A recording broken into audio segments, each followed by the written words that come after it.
చాలా మంది cars and bike తీసుకున్నప్పుడు ఓన్లీ ఇంజన్ సీసీ చూసి మాత్రమే తీసుకుంటారు. కానీ నేను చెప్పబోయే విషయం చాలా మందికి తెలియదు.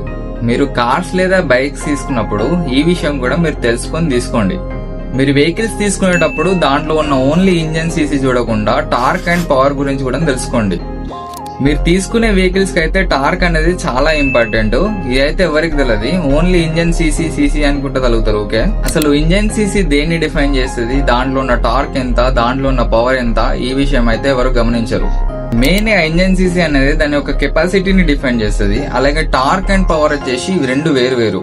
టార్క్ వచ్చేసి మనకి వెహికల్ అనేది ఎంత పికప్ ఇస్తుందో తెలుస్తుంది. అలాగే పవర్ వచ్చేసి వెహికల్ అనేది ఎంత స్పీడ్ మూవ్ అవుతుంది అనేది చెప్పేదే పవర్.